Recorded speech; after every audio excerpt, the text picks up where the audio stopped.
जय हिंद दोस्तों, हमारे YouTube चैनल में आप सभी का स्वागत है। मैं हूं मनीषा। दोस्तों, आप सभी के मन में एक सवाल तो आता ही होगा कि जब आप अपने स्टेट के पीसीएस एग्जाम की तैयारी कर रहे होंगे और उसके बाद आप डीएसपी बन जाते हैं, तो डीएसपी बनने के बाद आप 20 साल कम से कम खूब मेहनत करके आप काम कर रहे होते हैं। उसके बाद आपका प्रमोशन होता है, आप आईपीएस ऑफिसर बन जाते हैं। तो उसके बाद आप किसके अंडर में काम करेंगे, मतलब कि किस सरकार के अंडर में काम करेंगे, राज्य सरकार के या केंद्र सरकार के?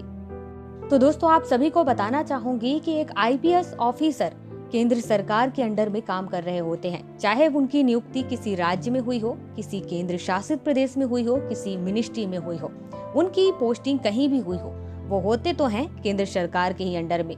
वो उनको बर्खास्त कर सकते हैं, वो उनके पेंशन संबंधी मामलों को देख सकते हैं। ये सब कुछ केंद्र सरकार के अंडर में ही होता है। इसी तरीके से जब एक पीपीएस ऑफिसर प्रमोट होकर के आईपीएस ऑफिसर बन जाते हैं, तो वो केंद्र सरकार के अंडर में काम करने लगते हैं। अब केंद्र सरकार चाहे तो उसे किसी दूसरे राज्य में काम करने के लिए भेज सकते हैं, केंद्र सरकार चाहे तो केंद्र शासित प्रदेश में भेज सकते हैं या किसी मिनिस्ट्री में भेज सकते हैं। और हाँ, कहीं पर भी ऐसा मामला दिखता है कि इनको बर्खास्त करना है, तो यहाँ पर बर्खास्त करने का जो अधिकार है वो केंद्र सरकार के पास है।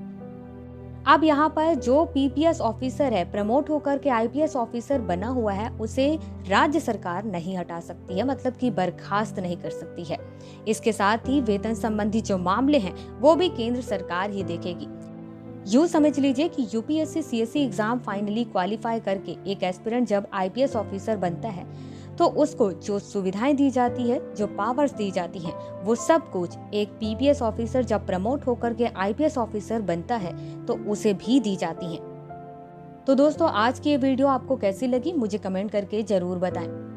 मिलते हैं नेक्स्ट वीडियो में कुछ नई जानकारी के साथ। तब तक के लिए जय हिंद।